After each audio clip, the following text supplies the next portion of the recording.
What is the world doing to stop China? Precious little. There are sporadic statements of condemnation. There are campaigns once in a while, even celebrity endorsements, but nothing concrete to hold China accountable. And yet, the Chinese state remains on the edge. It is wary of a potential flare-up. The people in these regions have not given up their cause. Tonight, we bring you an exclusive interview with one such activist who has challenged the Chinese state to raise the voice of her people. Lhadon Tethong is a Tibetan independence activist. In 2008, she traveled to Beijing during the Olympics to protest against Chinese oppression. She says China's crackdown on minorities comes as no surprise to her. She's in Boston. I spoke to her earlier today.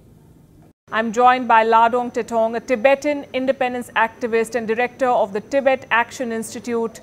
Lhadon, welcome to WION. Thank you very much for having me. So military-style camps, forced labor, re-education of Tibetans. The world is horrified by the reports that are coming out of Tibet. Are you surprised by any of this? Sadly, no, I'm not surprised, though the news is devastating and disturbing.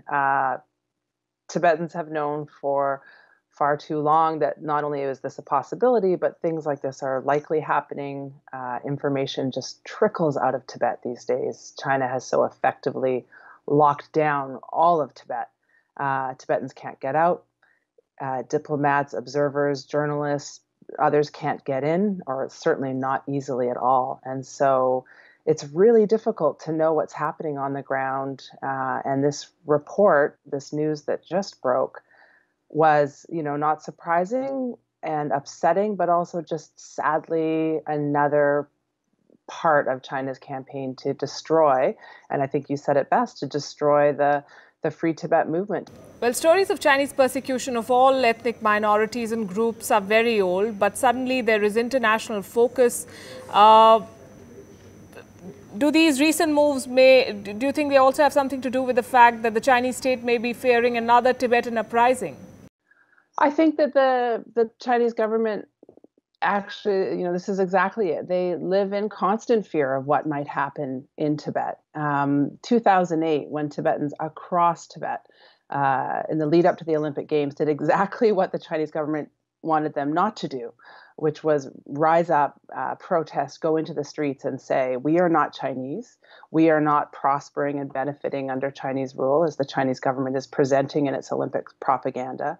And we want freedom, and long live the Dalai Lama. These were the cries of the Tibetan people in 2008. And it was such an unbelievable PR disaster for the Chinese government, and such a real threat to China's national security, that everything since 2008 has been about how to make sure it doesn't happen again.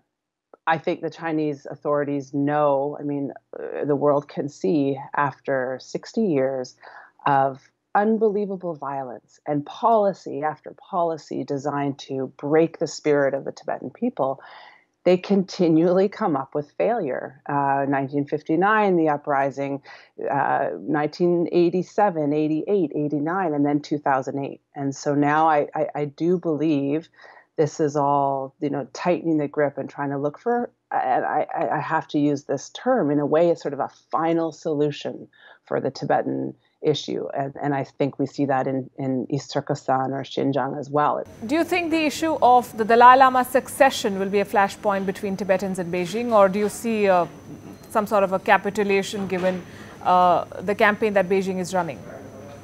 I think it is certainly going to be a flashpoint. I think for Tibetans, there is no more painful issue than to think about what will happen when it comes time to choose, when it comes time to find the 15th Dalai Lama. And I know certainly that I guess on some level, it doesn't have to be as bad as I think it could be if world governments, and the international community really steps in now and tries to hold Beijing to account. There's this idea that China doesn't care and Xi Jinping, they'll just do what they want, regardless of what anybody says or does on the international stage. But it's simply not true. The Chinese government cares what the world thinks, and they their actions are mitigated, what they are willing to do or not willing to do. They're constantly testing the international community. And unfortunately, so many in the world react to Beijing in a way that is to back away or back down the minute that the Chinese leadership gets angry or upset or threatens. It's exactly the opposite thing that should be done in dealing with this Chinese government. Show of strength is important. To hold firm to your principles and your values in the face of their aggression is really important. And in the case of Tibet, I really believe that the international global support movement for Tibet and all the global attention on the Tibetan issue, the spotlight over these years, has saved Tibet in a way from what is happening in East Turkestan and in Xinjiang. India is home to the Tibetan government in exile. What role do you think New Delhi can play in bringing attention to the persecution of Tibetans in China? I mean, the Tibetans in India are so much the key to, and have always been a key to, the survival of this great and ancient civilization and culture and people, the survival of the Tibetan people.